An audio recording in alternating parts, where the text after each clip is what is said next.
IVF treatments పై 20,000 discount. Doctor consultation మరియు ultrasound scan ను ఉచితంగా అందిస్తున్నారు. 49 అంటే సంతానం 49. నమస్తే రమగారు. నమస్తే జయ. రమగారు, పిల్లలకి స్టోరీస్ చెప్తున్నాం కదా మనం, రెగ్యులర్ గా మన కాన్సెప్ట్ అది కదా. కొంతమంది మనకి కింద క్వశ్చన్ రేస్ చేస్తా ఉన్నారండి కామెంట్స్ లో, ఏ వయసు నుంచి చెప్పొచ్చు, వాళ్ళు ఎప్పటి నుంచి అర్థం చేసుకోగలుగుతారు పిల్లలకి స్టోరీస్ అనేవి అని. మీరేమంటారు దీనికి? మేము మా ఇంట్లో లేటెస్ట్ గా పుట్టిన బుడ్డాడికి నెలప్పటి నుంచే కథలు చెప్పేస్తాం మేము. వాళ్ళ నాయనమ్మ ఏదో ఒకటి చెప్పేస్తుంటుంది వాడికి. ఇది పిల్లలు వినాలి మన మాట కదా. మనం మాట్లాడుతూ ఉండటం, చిన్న పన్న మాట్లాడడము, ఏదో ఒకటి మాట్లాడడము, అంటే రెలవెంట్గా మాట్లాడడం, దగ్గర ఏదైనా మాట్లాడి అప్పుడు పిల్లల దృష్టి మన మీదకి మరల్చడానికి. ఏడ్చేటప్పుడు ఏదో కబుర్లు చెప్తామనుకో, చిన్న చిన్న పాటలు అవి నేర్పిస్తాం, అప్పుడు కథ చెప్పచ్చు. ఏదో ఒక చిన్న కథ, ఒకే కథని ఎన్నాళ్ళైనా చెప్తూ ఉండొచ్చు. చెప్తుంటే అది మెల్లిగా అలవాటు అవుతుంది. అటెంటివ్గా మన మాటలు వినడం అనేది ఒక ప్రాక్టీస్ అయిందా. అక్కడి నుంచి 10వ నెల 11వ నెల వచ్చేసరికి పిల్లలకి బొమ్మలు చూడడం అవి వస్తాయి. ఇప్పుడు పెద్ద పెద్ద పుస్తకాలు 2, 3 పుస్తకాలు కొనుక్కోండి, అంతకంటే వద్దు. బుక్ పెద్దది, బొమ్మలు ఉంటాయి, అందులో మాటలు ఏమి ఉండవు. ఆ బొమ్మ చూపించి కాకి పిచిక అనేసి, కాకి పిచిక వాళ్ళ ఇంటికి వెళ్ళింది అలా చెప్తున్నాం అనుకో. ఇంగ్లీష్లో ఉంటే ఇంగ్లీష్లో చెప్పచ్చు, తెలుగులో చెప్తే చక్కటి భాష వస్తుంది పిల్లలకి. ఈ బొమ్మలు పుస్తకం కదుపుతుంటే ఎంగేజ్ అవుతాడు పిల్లాడు, ఏ పిల్లలనైనా సరే. అయితే దీన్ని ఆట వస్తువుగా ఇవ్వకూడదు. ఆట వస్తువుగా ఇచ్చి వాడి చేతికి ఇచ్చి వాడి చింపేనిచ్చి అలా చేయకూడదు.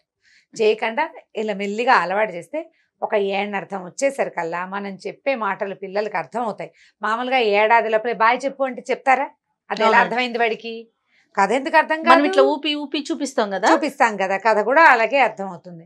మనం చెప్పేటప్పుడు ఊరికే ఏదో మన పనిచేస్తున్న ఒక ఊళ్ళో రాజుగారు ఉన్నారని 10 ఏళ్ల వాడికి చెప్పినట్టు చెప్పకుండా కొంచెం ఎక్స్ప్రెషన్, ఒక ఊళ్ళో అలా చెప్పామనుకో, ఒక రాజుగారు ఉన్నారు, చెయ్యెత్తులు కదపడం, ప్రతిసారి ఒకే రకమైన ఎక్స్ప్రెషన్ ఇస్తే ఆ ఎక్స్ప్రెషన్స్కి పిల్లలు అలవాటు పడి వాళ్ళు కూడా ఎక్స్ప్రెస్ చేయటం మొదలు పెడతారు. కథలు చెప్పే విధానం అది. చెప్పడం ఎక్సైటింగ్గా ఉండేలాగా చెప్పడం. పెద్దవాళ్ళకి ఎవరికైనా కథ చెప్పడం చేతొస్తే వాళ్ళతోటి మరీను ఇంకా బాగా కుదురుతుంది. లేదా తల్లులు లేదా తండ్రులు, అమ్మలు కానీ నాన్నలు కానీ కొంచెం మరి కాస్త వచ్చిందనుకో వింటాం. 2 ఏళ్ళు వచ్చాక మనం ఏదైనా ఒక కథ చదువుతూ వినిపించేలాగా, ఇంగ్లీష్ వాళ్ళైతే ఇంగ్లీషు, తెలుగు వాళ్ళైతే తెలుగు. నేనైతే మన వాళ్ళకి తెలుగులోనే చెప్పండి అని చెప్తాను. మీరు ఈ అమ్మ భాషలో ఉండే చక్కటి భావ వ్యక్తీకరణ ఇంగ్లీష్లో ఉండదు. ఇంగ్లీష్లో ఉంటుంది, తెలుగులో ఉన్నంత స్వీట్గా ఇంగ్లీష్లో ఉండదు. తర్వాత పెద్దయ్యాక ఎలాగూ ఇంగ్లీష్ మీడియమే తప్పదు. పెద్దయ్యాక ఎలాగో వాళ్ళు ఇంగ్లీష్ పుస్తకాలే చదువుకుంటారు, దాన్ని కూడా నువ్వు తాళం వేయాలి తప్పదు, దాన్ని వదలలేం మనం. కాబట్టి తెలుగుని భాగంగా చేయండి జీవితంలో. చిన్నప్పటి నుంచి చెప్పచ్చు చిట్టి చిట్టి కథలు, ఒక 3-4 చెప్పడానికి మనం ట్రై చేద్దాం. 3 ఏళ్ల పిల్లలు, 2 ఏళ్ల పిల్లలకి చెప్పే కథ కూడా ఉంది. మా ఇంట్లో ఒకడు ఉన్నాడు, ఇప్పుడు బాగా పెద్దవాడు చెప్పాడు, వాడి పేరు నేను చెప్పంగానే వాడికి చాలా మరి వాడు సంతోషిస్తాడేమో తెలియదు. మరి వాడికి కాపలికి కాదు, పలికేది కాదు. చిన్నప్పుడు ఒక 5 ఏళ్ళు అట్లా పిల్లలకి కాపలకదు. ఈ మధ్య నేను పాపని కలిసాను, నా హార్డ్ కోర్ ఫ్యాన్ అనమాట నాకు. ఆ పాప కూడా కాపలకదు, చాలా చక్కగా మాట్లాడుతుంది, ఎంత గడగడ మాట్లాడేస్తుంది, కాపలకట్లేదు, మెల్లిగా వస్తుంది. ఇప్పుడు మా ఇంట్లో వాడికి మేము కథ చెప్పేవాళ్ళం. కుంచుగాడు కుక్కపిల్ల. కుంచిగాడు అనే ఒక పిల్లాడు, వాడి దగ్గర ఉన్న వాడు పెంచుకున్న ఒక కుక్క పిల్ల. కాపాలక వాడు తుంచిదాడు తుత్తపిల్ల అనేవాడు. అన్నిటికీ ప్రతి సందర్భంలో ఎవరు దొరికినా సరే తుంచాడు తుత్తపిల్ల కథ చెప్పవా అని అడిగేవాడు అనమాట. అదే కథని వాడు చాలా కాలం విన్నాడు. చాలా మంది పిల్లలు ఒకే కథని నెంబర్ ఆఫ్ టైమ్స్ వినడానికి ఇష్టపడతారు. నేను చెప్తాను వినండి. మా పాప ఉంది కదా హని, రాజుగారు 7 కొడుకుల కథ, అది పుట్టినప్పటి నుంచి స్టిల్ నిన్న నైట్ వరకు కూడా వింటానే ఉంది రమ్మగారు. మా అబ్బాయి కూడా నేను పెద్దవాడికి మీరు చెప్పే కథలు చెప్పాలి, రమాంటి చెప్పిన కథలు నేను చెప్పాలి.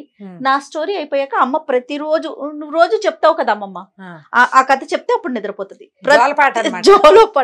ప్రతిరోజు రమ్మగారు అదే కథ అదే స్టోరీ. నేను అడుగుతాను, నీకు తెలిసిన కథే కదా, రోజు ఎందుకు వింటున్నావే అని అడిగితే అమ్మమ్మ చెప్తే నిద్ర వచ్చేస్తుందంట ఫైనల్ గా. అదే మంచి అలవాటు, కథలు చెప్పి పడుకోబెట్టడం.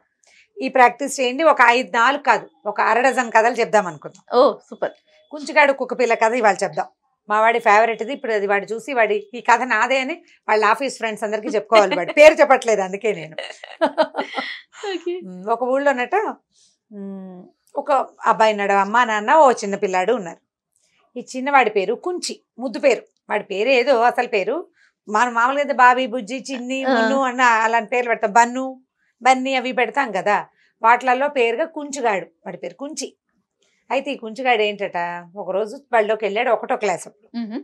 బళ్ళోకి ఒకడే వెళ్ళి నడిచి వెళ్తూ ఉండేవాడు. కొంచెం 1వ క్లాస్ అంటే 5-6 ఏళ్ళు ఉంటాయి. ఆ బడి కూడా పెద్ద దూరం ఏం కాదు.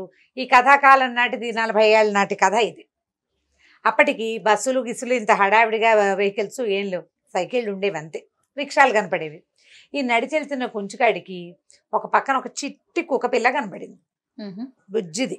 కనపడితే ఏం చేశాడు, కొంచెం ఆ కుక్క పిల్లని చూసేసరికల్లా పరిగెత్తుకుంటూ వెళ్ళాడు వాళ్ళ అమ్మ దగ్గరికి. అమ్మ బడికి వెళ్ళే దారిలో ఒక కుక్క పిల్ల ఉందే, అది తెచ్చుకుందామన్నాడు. వాళ్ళ అమ్మది, బడికి వెళ్ళిపోతూ నువ్వు బడిలోకి వెళ్ళాలి కానీ కుక్క పిల్లని తెస్తానంటే వెదవా, పో స్కూల్కి అని కేకలేసింది. సరే వాడు ఏడు పూత పెట్టుకున్నాడు, వెళ్ళిపోయాడు. సాయంకాలం మళ్ళీ వాడు దారిలో తిరిగి వస్తుంటే మళ్ళీ అక్కడే కనపడింది కుక్క పిల్ల. కనపడేసరికల్లా వాడు ఏం చేశాడు, మళ్ళీ ఇంటికి వచ్చి వాళ్ళ అమ్మని అడిగాడు, అమ్మ ప్లీజ్ అని బతిమలాడాడు. సరే ఈ లోపల ఏమైంది, ఇంట్లో వాళ్ళ నాయనమ్మ ఉంది. ఆవిడంది, పోనీలేవే ఏముంది, కుక్కపిల్ల 4 పాలు చుక్కలు పోస్తే సరిపోతుంది, వీడితో పాటు ఏదో తిరుగుతుంటుంది, వాడికి తమ్ముడు చెల్లి ఎవరు లేరు, తోచి ఉంటుంది పిల్లాడికి, తెచ్చుకోమని అనేసరికల్ ఈ కుంచుగాడు ఏం చేశాడు, ఆ స్కూల్ వైపుకి పరిగెత్తుకుంటూ పోయి ఆ చిన్న కుక్క పిల్లని తెచ్చుకున్నాడు. అది అప్పటిదాకా మట్లో పొరలాడుతూ తిరుగుతోంది. వాళ్ళ అమ్మంది, నువ్వు కుక్కని తెస్తే కుదరదు, ఒట్టిగానే వండి పట్టుకొచ్చి నా నెత్తి మీద పెట్టకూడదు, నీకు స్నానం, నీకు అన్నం, నీ పనులన్నీ నేను చేయాల్సి వస్తుంది, కుక్కపిల్ల పనులన్నీ నువ్వు చేస్తానంటేనే కుదురుతుందని. ఓకే, ఇప్పుడు పిల్లల్ని పెంచుకుంటామని అడిగి ఒకరిని పెంచుకోవాలి, పెట్ కావాలనే వాళ్ళకి ఈ మాటలు చెప్పాలన్నమాట. అంతే. సరే ఈ కుక్క పిల్లని తెచ్చాడు. వాడు ఏం చేశాడు, కాసిన వాళ్ళ అమ్మ గోరువెచ్చటి నీళ్లు పెట్టిస్తే దానికి నీళ్లు పోసాడు. అది కుయ్యో మొర్రో అంటుంటే ఎలాగోలాగా గుడ్డ పెట్టి దాన్ని తుడిచాడు. కాసినన్ని పాలు చిన్న కప్పులో పోసి పెడితే పాలు తాగింది, తోకాడిస్తూ వీడి వెనకాలే తిరుగుతుంది. 1 వారం 10 రోజులు గడిచింది, బాగా అలవాటైపోయింది. తను లేనప్పుడు వాళ్ళ అమ్మ చూసేది కుక్క పిల్లని. స్కూల్లోకి వెళ్ళినప్పుడు బడి నుంచి తిరిగి వచ్చాక వాడే కుక్క పిల్లని బయటికి తీసిపోయేవాడు. దాని మెళ్ళో ఓ తాడు కట్టి వాడు ఎక్కడ తిరిగితే అక్కడ కుక్క పిల్ల ఏముంది, ఎవరు మనుషులు కనపడితే వాళ్ళ వెనకాల తిరుగుతూ ఉంటుంది. ఈ కుంచుగాడు కుక్క పిల్ల ఒకళ్ళకొకళ్ళు బాగా అలవాటయ్యారు, ఫ్రెండ్స్ అయిపోయారు. పక్కింట్లో ఒక చుట్టాలు ఆయన వచ్చారు. పక్కింట్లో వచ్చిన చుట్టాలు ఆయన పక్క ఇంటికి పోయారు. ఒక పిల్ల వీడు ఇద్దరు కలిసి అక్కడ వాళ్ళ ఇంట్లో చిట్టి పాప ఉంది, ఆడుకోవడానికి వెళ్ళారు. వెళ్ళేసరికల్లా వచ్చిన చుట్ట పైన మామయ్య అనమాట. మామయ్య వీడేమో వేరే కుంచి స్కూల్కి వెళ్తున్నావా అని కనుక్కున్నాడు. పక్కింట్లో ఫ్రెండ్స్ ఉంటారు కదా, మరి అడిగేసరికల్లా వెళ్తున్నాను, ఇదిగో నేను కుక్క పిల్లని పెంచుకుంటున్నానని ఈ కుక్క పిల్లని చూపించాడు. ఆయన బాగా చూసి, కుక్క పిల్ల భలే బాగుందిరా, దీని తోకేమిట్రా ఇంత వంకరగా ఉంది అన్నాడు. అప్పుడు వెలిగింది కుంచుగాడికి, తోక వంకరగా ఉంది దీనికి, పిల్ల చూస్తే తెల్లగా బొద్దుగా ముద్దుగా చెవులు గివులు బాగానే ఉన్నాయి, ఇలా ఉంది తోక సీలాగా. దాన్ని నచ్చలేదు వాడికి. ఇప్పుడు ఒకళ్ళు వంక పెట్టారు, నల్లగా ఉంది అంటే రుద్ది స్నానం చేయిస్తాడు, తోక వంకరగా ఉందంటే దాన్ని వంకర తీయటం ఎలాగా. ఏం చేశాడు, మెల్లిగా దాని తోకను పట్టుకుని సాగదీశాడు. స్ట్రైట్ గా వచ్చింది, బాగా వచ్చింది అనుకున్నాడు. చెయ్యి వదిలేగానే అది మళ్ళీ వెళ్ళిపోయింది పైకి, మళ్ళీ సీలాగా అయింది. ఇక వీడు లాగా అది పైకి వెళ్ళిపోవా, లాగా పైకి వెళ్ళిపోవా. అక్కడి నుంచి ఏమైంది, కుయ్యమర్రమని అరిచింది. అది తోక లాగుతుని నప్పెట్టదు. వాళ్ళ మంచి వెధవా, తోక పుచ్చుకు లాగితే ఏడవదురా కుక్క పిల్ల, వదిలేయమంది. వదిలేసాడు. వదిలేస్తే ఆ కుక్కను చూసినప్పుడల్లా వీడికి ఏమనిపిస్తుంది, పక్కింటి అగ్గులు ఎక్కిరిచ్చాడు. పక్కింట్లో ఉన్న మామయ్య చెప్పాడు, వంకర తోక వంకర, దీన్ని తోకను ఎలాగైనా సరి చేయాలి. అయితే ఏమైంది, ఓ 2-3 రోజులు ఇలాగే గడిచింది. వాడికి చాలా దిగులు. పక్క వాళ్ళ దొడ్లో పెరట్లో పొట్లకాయలు కాసినాయి. అయితే ఏమైంది, ఆ మామగారు చక్కగా నెత్తి మీద గావంచా కప్పుకుని పొట్ల చెట్టు పాత దగ్గర చిన్న స్టూల్ వేసి కూర్చుని ఈ పొట్లకాయకి కింద చిన్న చిన్న రాళ్ళు కడుతోంది. వీడు అడిగాడు, మామ ఎందుకు మామ రాళ్ళు కడతాం అంటే, కాదురా ఈ పొట్లకాయలు వంకర తిరుగుతాయి, కింద బరువు కట్టామనుకో వంకర తిరగకుండా సాఫీగా కాస్తాయి రాని. ఓహో ఇదే రహస్యం అని వీడేం చేశాడు, కుక్క పిల్లకి ఒక చిన్న రాయికి తాడు కట్టి దాన్ని తోక కట్టాడు. అది కాసేపు ఏదో కొంచెం బాగానే ఉన్నట్టుంది, దానికి ఏదైనా ఎగ్జైట్మెంట్ రాగానే తోక ఆటోమేటిక్గా పైకి వెళ్ళిపోతుంది. ఈ రాయితో సహా పైకి వెళ్ళిపోయింది దాని తోక. వాడికి కుదరలేదు, అసలు కోపం వచ్చేసింది. ఇంకొక 2 రోజులు గడిచినాయి. పక్క వాళ్ళ ఇంట్లోనో వెనక సందులోనో ఒకళ్ళకి కాలు విరిగింది. కాలు విరిగితే ఏం చేశారు, అప్పట్లో ఇప్పట్లాగా సిమెంట్ కట్టలు కాదుగా, 2 వెదురు బద్దీలు అటు ఇటు కట్టి తాడు పెట్టి చుట్టేవాడు.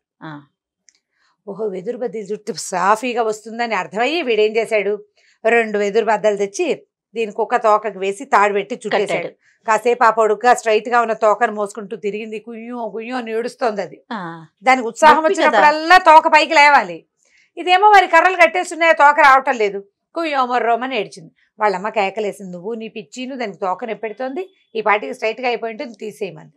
కర్రలు తీసేయంగానే మళ్ళీ తోక పైకి లేచు.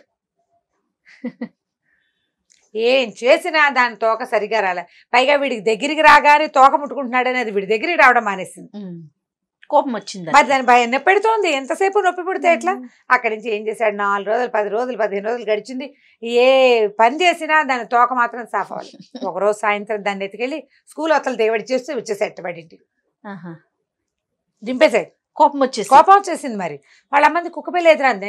నేను దాన్ని దింపేశాను, మా దొంగ కుక్కపిల్ల అది, నేను అంత ముద్దుగా చూశాను, తోక సాఫ్ చేసుకోవేంటే విందు పాడు కుక్కపిల్ల, నాకు వద్దమ్మా, నేను అక్కడ వదిలిపెట్టి వచ్చానన్నాడు. ఓ పావు గంటకి వాకిట్లో కుయ్యమని వినపడింది, తలుపు కొడుతుంది కుక్కపిల్ల. వచ్చేసింది ఇంటికి, అది అలవాటైపోయి.